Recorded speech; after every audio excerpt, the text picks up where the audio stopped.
오늘 함께 나눌 하나님의 말씀은 사도행전 10장 34절부터 48절까지입니다. 베드로가 입을 열어 말하되 내가 참으로 하나님은 사람의 외모를 보지 아니하시고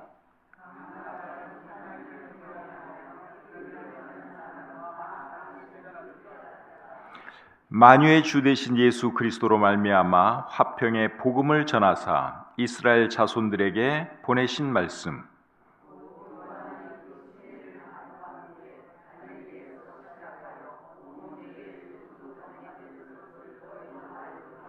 하나님이 나사렛 예수에게 성령과 능력을 기름 붓듯 하셨음에 그가 두루 다니시며 선한 일을 행하시고 마귀에게 눌린 모든 사람을 고치셨으니 이는 하나님이 함께 하셨습니다.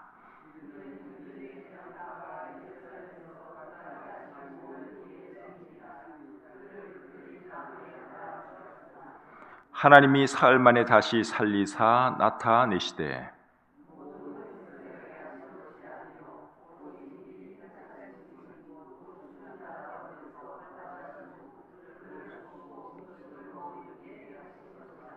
우리에게 명하사 백성에게 전도하되 하나님이 살아있는 자와 죽은 자의 재판장으로 정하신 자가 곧 이 사람인 것을 증언하게 하셨고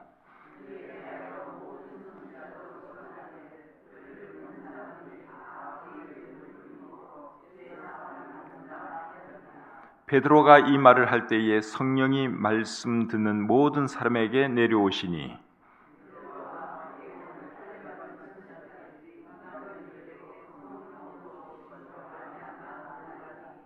이는 방언을 말하며 하나님 높임을 들음이러라.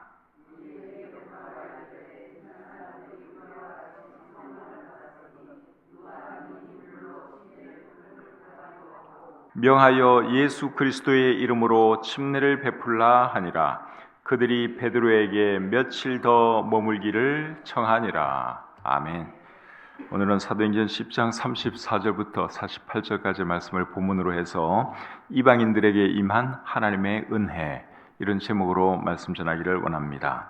오늘 읽은 이 본문 말씀은 사도 베드로가 고넬료와 그의 집에 모여있는 사람들에게 예수님을 소개하고 예수님을 받아들인 그들에게 성령이 임하는 내용이 오늘 이 본문의 내용입니다. 지금까지 성령은 유대인들에게도 임했고 사마리아 사람들에게도 임했죠. 그런데 이방 사람들에게는 임한 적이 없습니다. 그런데 오늘 이 본문에서 성령이 이방 사람들에게도 임하시는데 그 대상이 누구였느냐? 고넬료와 그의 집에 있는 사람들이었다 하는 것이죠. 하나님께서 고넬료에게 여러분 이렇게 큰 축복을 주신 이유가 뭐겠습니까?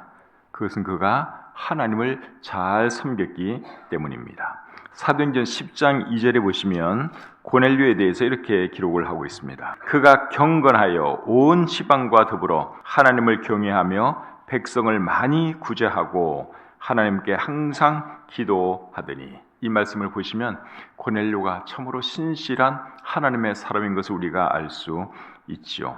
또 사도행전 10장 22절을 보시면 이렇게 되어 있습니다. 그들이 대답하되 백부장 고넬료는 의인이요 하나님을 경외하는 사람이라. 여기서 말하는 그들은 고넬료가 보낸 사람들이에요. 그들이 뭐라 그랬는가 하면 고넬료는 의인이요 하나님을 경외하는 사람입니다. 그렇게 말을 했죠.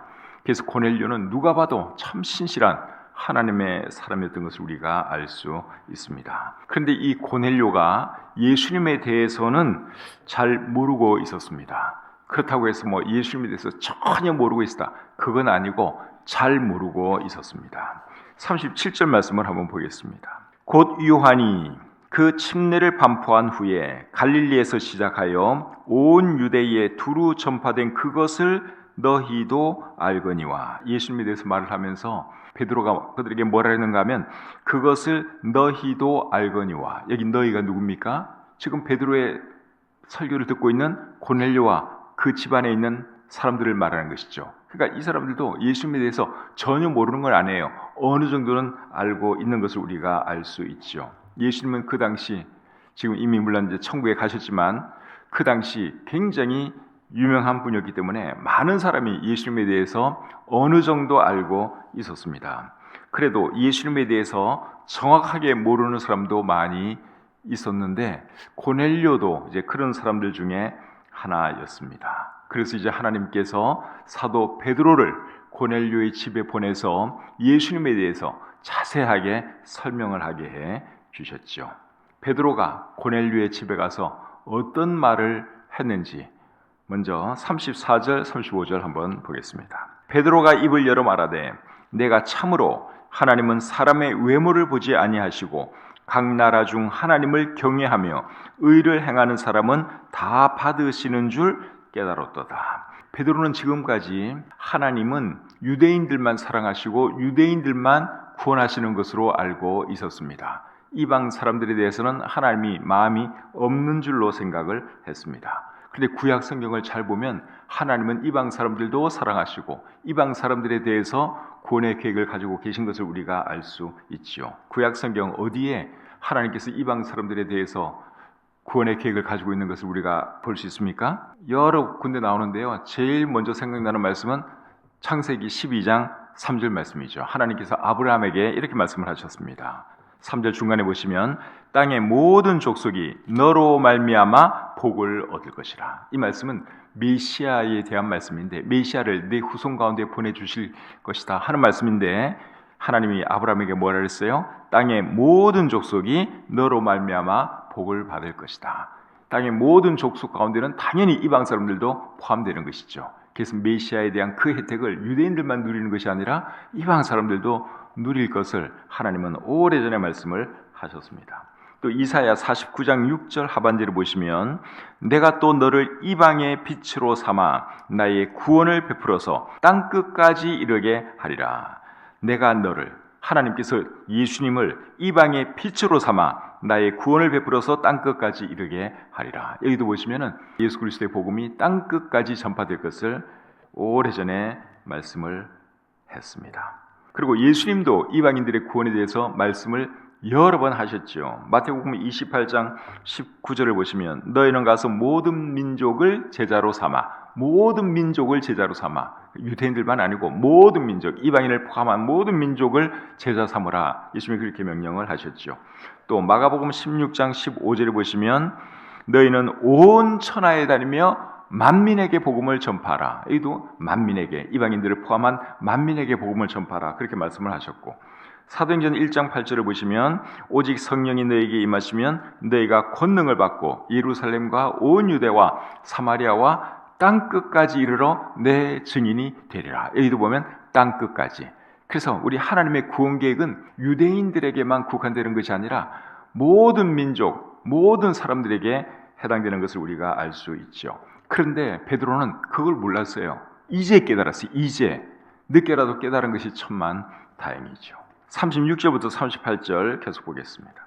만유의 주 되신 예수 그리스도로 말미암아 화평의 복음을 전하사 이스라엘 자손들에게 보내신 말씀 곧 요한이 그 침례를 반포한 후에 갈릴리에서 시작하여 온 유대에 두루 전파된 그것을 너희도 알거니와 하나님이 나사렛 예수에게 성령과 능력을 기름 붓듯 하셨음에 그가 두루 다니시며 선한 일을 행하시고 마귀에게 눌린 모든 사람을 고치셨으니 이는 하나님이 함께 하셨습니다. 이제 베드로가 예수님에 대해서 고넬료와 그 집에 모이는 사람들에게 개략적으로 설명을 해 줍니다. 예수님에 대해서 크게 네 가지를 말씀을 했는데 첫째는 예수님은 만유의 주가 되시는 분이다 하는 것을 말을 했습니다. 36절 앞부분에 보시면 만유의 주 되신 예수 그리스도로 말미암아 그렇게 표현을 하고 있죠. 예수님을 만유의 주가 되시는 분이라고 말을 했습니다. 만유라고 하는 말의 의미는 뭐죠? 만유라고 하는 말은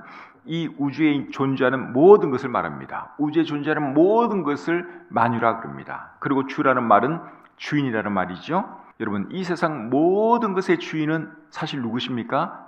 하나님이시죠. 그런데 베드로는 예수님이 만유의 주가 되시는 분이라고 말을 지금 하고 있어요. 그렇게 말한 이유는 뭘까요? 예수님이 하나님이기 때문에 그런 것이죠. 두 번째로는 예수님이 화평의 복음을 전하신 분이다. 그렇게 소개를 하고 있습니다. 36절 하반절을 보시면 화평의 복음을 전하사 하는 표현이 나오죠. 36절 말씀은 세번역 성경으로 읽으면 훨씬 더 이해하기가 쉽습니다. 36절 말씀을 제가 세번역으로 한번 읽어보겠습니다. 하나님께서는 이스라엘 자손에게 말씀을 보내셨는데 곧 예수 그리스도를 통하여 평화를 전하셨습니다. 예수 그리스도는 만민의 주님이십니다. 하나님을 등지고 살아가는 사람들과 화평하기 위해서 하나님께서 한 분을 보내셨는데 그분이 누구십니까? 그분이 예수 그리스도이시죠. 그래서 예수님을 사람들이 받아들이면 그 마음에 제일 먼저 뭐가 찾아오는가 하면 화평이 찾아옵니다. 마음의 평안이 찾아와요. 그동안은 하나님과 등지고 살았기 때문에 마음에 참 평안이 없었어요. 그런데 이제 하나님과 화평을 누리게 되면 사람의 마음속에 평안이 찾아오게 되죠. 그래서 구원받은 사람 마음에 기쁨이 있고 평안이 있고 그런 것입니다. 하나님과 화목했기 때문에 그런 것이죠. 세 번째로는 예수님에 대해서 뭐라 그러는가 하면 하나님께서 성령과 능력으로 기름 부어주신 분이다. 그 말을 했습니다. 38절 말씀을 제가 다시 한번 보겠습니다. 하나님이 나사렛 예수에게 성령과 능력을 기름 붓듯 하셨음에, 여기 보니까 성령과 능력을 기름 붓듯 하셨다 그렇게 표현이 되어 있는데, 이 표현은 성령과 능력으로 기름 부으셨다 이렇게 바꾸는 것이 훨씬 더 나은 번역입니다. 하나님께서 성령과 능력으로 기름 부어 주셨다 하는 이 말은 예수님이 곧 누구라는 말씀입니까? 메시아라 그 말이에요. 메시아 또는 그리스도라는 말의 의미는 기름 부음을 받은 자 그 말이죠. 그래서 하나님께서 예수님에게 성령과 능력으로 기름 부으셨다 그렇게 말을 하고 있는데, 이 말은 예수님이 구약 성경이 말하는 그 메시아다, 그 그리스도다 그 말이죠. 그리고 네 번째로는 하나님께서 함께 하시는 분인 것을 말해 주었습니다. 38절 하반절을 보시면 그가 두루 다니시며 선한 일을 행하시고 마귀에게 눌린 모든 사람을 고치셨으니 이는 하나님이 함께 하셨습니다. 예수님께서 이 땅에 계실 때 참 놀라운 일을 많이 하셨죠. 예수님이 그런 놀라운 일들을 많이 할 수 있었던 이유는 하나님께서 예수님과 함께 해주셨기 때문입니다. 그러지 않고서는 그렇게 많은 기적을 행할 수가 없죠. 그런데 예수님은 하나님께서 함께 해주셨기 때문에 참 사람들이 이해할 수 없는 그런 놀라운 이적 기사를 많이 행하셨습니다. 그래서 36절부터 38절에서 베드로는 고넬료와 그의 집에 있던 사람들에게 개략적으로 예수님이 어떤 분인가 하는 것을 말해 주었습니다. 그 다음에 39절부터 41절 보겠습니다. 39절부터 41절. 우리는 유대인의 땅과 예루살렘에서 그가 행하신 모든 일의 증인이라. 그를 그들이 나무에 달아 죽였으나 하나님이 사흘 만에 다시 살리사 나타내시되 모든 백성에게 하신 것이 아니요 오직 미리 택하신 증인 곧 죽은 자 가운데서 부활하신 후 그를 모시고 음식을 먹은 우리에게 하신 것이라. 자, 이번에는 예수님께서 십자가에 달려 돌아가신 것과 다시 살아나신 것에 대해서 말씀을 해 주었죠. 이것이 사실은 예수님에 대해서 제일 중요한 겁니다. 예수님이 십자가에 달려 돌아가신 것에 대해서는 그 당시 사람들도 대부분 다 알고 있었습니다. 그런데 예수님이 부활하신 것에 대해서는 사람들이 잘 몰랐죠. 또 부활하신 것을 듣고도 많은 사람이 믿지를 않았습니다. 그런데 베드로에게 있어서 예수님의 부활은 너무너무 확실하고 분명한 것이었습니다. 왜 그런가 하면 예수님은 부활하신 예수님을 직접 만났고 예수님과 함께 음식도 먹었기 때문에 그렇죠. 그래서 지금 베드로가 그걸 고넬료에게 설명해 주고 있는 겁니다. 예수님은 십자가 달려 돌아가셨지만 다시 살아나셨다. 그 일에 내가 증인이다. 내가 예수님을 직접 만났고 나는 예수님과 함께 음식도 먹었다. 나뿐만 아니라 다른 모든 제자들도 그렇게 했다 하면서 예수님의 부활에 대해서 고넬료와 그곳에 모인 사람들에게 이제 설명을 해 주었죠. 42절 계속 보겠습니다. 우리에게 명하사 백성에게 전도하되 하나님이 살아있는 자와 죽은 자의 재판장으로 정하신 자가 곧 이 사람인 것을 증언하게 하셨고, 자, 이번에는 또 베드로가 무슨 말씀을 해 주었어요? 예수님께서 제자들에게 명하신 내용에 대해서 말씀을 해 주었습니다. 예수님께서 여러분 제자들에게 뭘 명했습니까? 방금 읽은 이 말씀에 의하면 하나님께서 살아있는 자와 죽은 자의 재판장으로 정하신 분이 예수님이라고 하는 것을 전하라, 그렇게 말씀을 하셨죠. 42절 말씀을 제가 다시 한번 읽겠습니다. 우리에게 명하사 백성에게 전도하되 하나님이 살아있는 자와 죽은 자의 재판장으로 정하신 자가 곧 이 사람인 것을 증언하게 하셨고, 예수님께서 제자들에게 뭘 명하셨는가 하면 하나님이 모든 사람을 심판하실 분으로 정하신 분이 바로 예수입니다 하는 그 사실을 전하라고 명령을 하셨죠. 사랑하는 성도님 여러분, 우리가 사람들에게 전해야 할 것도 바로 이것입니다. 예수님은 메시아요 하나님일 뿐만 아니라 이 세상 모든 사람을 심판하실 심판주가 되시는 분이다 하는 것을 우리가 전해야 하는 것이죠. 요한복음 3장 17절과 18절에서 예수님이 이렇게 말씀을 하셨습니다. 요한복음 3장 17절 18절. 하나님이 그 아들을 세상에 보내신 것은 세상을 심판하려 하심이 아니요 그로 말미암아 세상이 구원을 받게 하려 하심이라.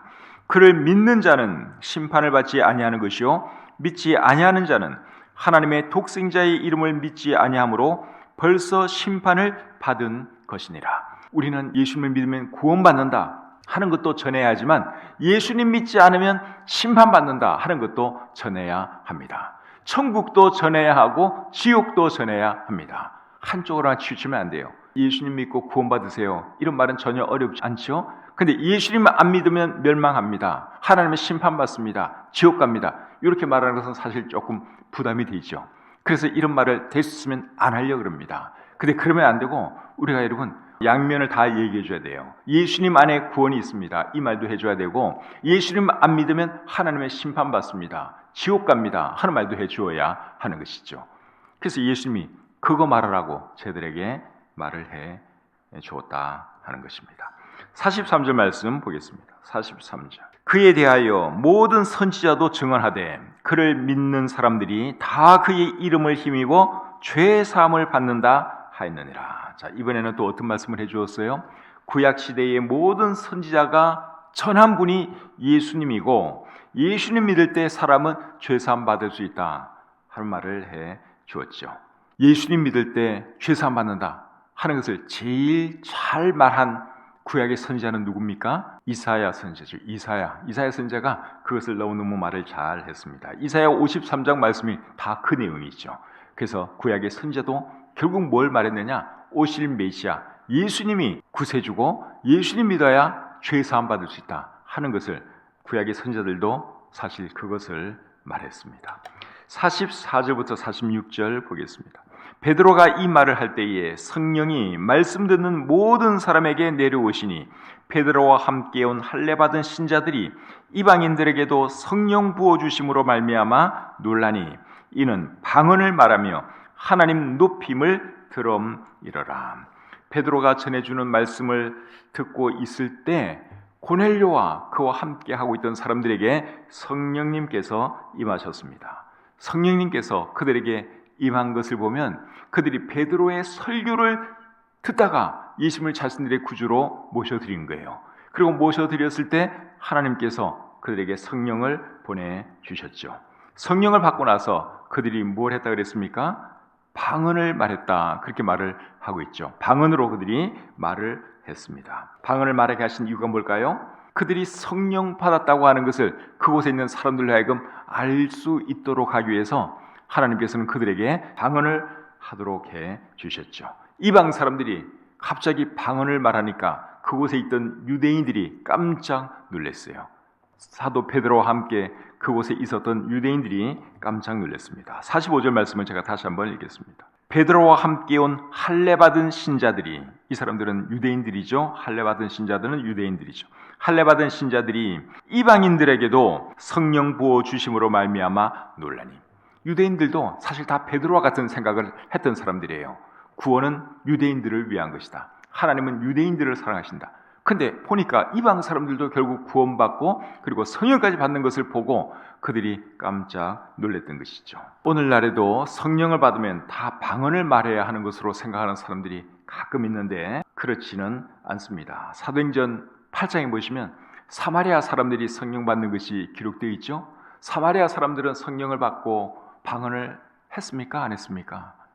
방언한 것이 나오질 않아요. 사도행전 2장에 보시면 유대인들은 성령을 받고 방언을 말했어요. 근데 사도행전 8장에 보시면 사마리아 사람들은 성령을 받고도 방언했다는 기록이 성경에 안 나옵니다. 근데 이제 10장, 사도행전 10장, 이방 사람들이 또 성령을 받고는 그들은 또 방언을 했어요. 그래서 어떤 데는 방언을 하기도 하고 어떤 데는 뭐 방언을 했다는 기록이 없는 것을 볼 때 실제로 안 했을 그런 가능성이 굉장히 높죠. 그래서 이 방언이라고 하는 것은 초대교회 시절에 일시적으로 주신 은사이지 모든 시대에 주신 은사는 아니다 하는 것을 우리가 알아야 합니다. 어떤 사람들에게는 또 주시기도 하고 또 어떤 사람들에게는 안 주시기도 하고 하는 것이 방언의 은사였다 하는 것이죠.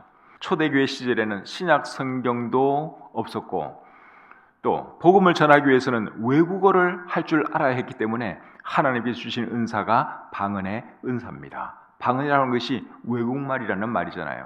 그러니까 전혀 배우지 않은 외국말을 갑자기 그들의 입에서 할 수 있도록 해주신 것, 그것이 방언의 은사인데 초대교회의 특성상 하나님께서 특별히 주신 은사다 하는 것이죠. 그리고 사도행전을 여러분들이 잘 읽어보면 사도행전에는 구원받는 시점과 성령 받는 시점이 이렇게 다른 경우가 있었습니다. 그것도 여러분 성령이 처음 임할 때만 그랬던 것이고 지금은 언제 성령이 임하십니까? 예수 그리스도를 자신의 구주로 영접하고 구원받을 때 성령이 사람들에게 임하시죠. 근데 이 사도행전은 과도기적인 책이라고 하는 것을 여러분들이 잊으시면 안 돼요. 성령이 처음으로 오실 그때의 상황을 사도행전이 기록을 하고 있기 때문에 가시적으로 알 수 있도록 하기 위해서 구원받은 사람들에게 성령이 임하는 것을 볼 수 있도록 해주셨고 또 성령의 역사로 이제 방언을 하도록 해주신 것이죠. 그러나 오늘날은 그렇지 않습니다. 구원받는 것하고 성령 받는 것이 다른 사건이 아니라 이거는 동시에 일어나는 일입니다. 성경을 잘 보시면 여러분들이 그것을 알 수 있습니다. 에베소서 1장 13절, 로마서 8장 9절, 고린도전서 12장 3절 이런 말씀들을 보면 구원받을 때 성령을 받는 것이고 구원받은 모든 사람들의 마음속에는 성령님이 계신다 하는 것을 알 수 있습니다. 47절 48절 보겠습니다. 이에 베드로가 이르되 이 사람들이 우리와 같이 성령을 받았으니 누가 능히 물로 침례 베풀물 금하리요 하고 명하여 예수 그리스도의 이름으로 침례를 베풀라 하니라. 그들이 베드로에게 며칠 더 머물기를 청하니라. 예수를 영접하고 성령까지 받은 고넬료와 그 집에 있던 사람들이 이번에는 뭘 받았습니까? 침례를 받았죠. 베드로가 그들에게 침례를 베풀라고 해서 그들이 침례를 받았습니다. 구원받은 사람이 여러분 제일 먼저 해야 할 것이 뭔 줄 아세요? 침례 받는 거예요. 구원받은 사람이 제일 먼저 해야 할 것은 침례 받는 거다 하는 것을 여러분들이 꼭 기억하시길 바랍니다. 사도행전 2장에 보시면 오순절날 베드로의 설교를 듣고 수많은 사람이 구원받았죠. 구원받은 그 사람들이 제일 먼저 뭘 했느냐? 침례를 받았어요. 그래서 그날 침례받은 사람의 수가 3,000명 정도 되었다고 우리 성경이 기록하고 있죠. 사도행전 8장에는 에디오피아 내시가 또 구원받는 장면이 기록되어 있습니다. 에디오피아 내시도 구원받고 나서 제일 먼저 뭘 했을까요?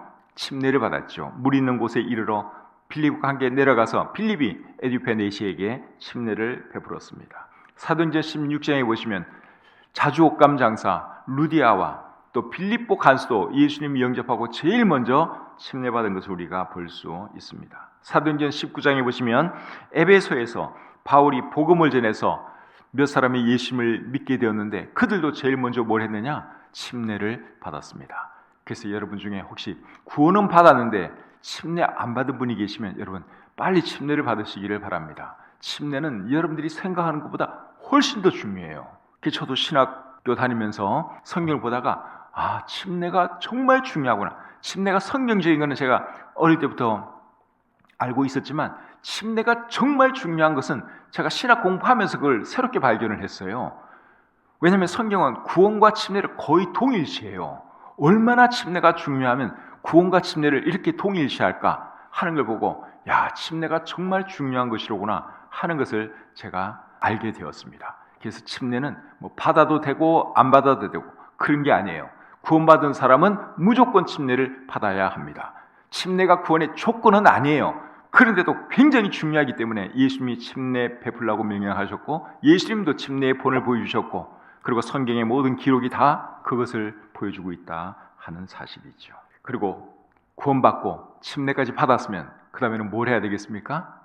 예수님을 전하면서 살아야 하지요. 오늘 이 본문에서 제일 제 마음에 와 닿은 말씀은 42절 말씀입니다. 자, 42절 제가 다시 한번 읽겠습니다. 우리에게 명하사 백성에게 전도하되 하나님이 살아있는 자와 죽은 자의 재판장으로 정하신 자가 곧 이 사람인 것을 증언하게 하셨고, 그래서 우리도 예수님에 대해서 여러분 끊임없이 전할 수 있는 그런 사람이 되어야 할 줄 믿습니다. 예수님이 메시아요, 예수님이 하나님이요, 예수님 믿으면 구원받고 예수님 믿지 않으면 멸망한다, 심판받는다 하는 그 사실을 전하면서 살아가는 저와 여러분들이 되시기를 우리 주님의 이름으로 축복합니다.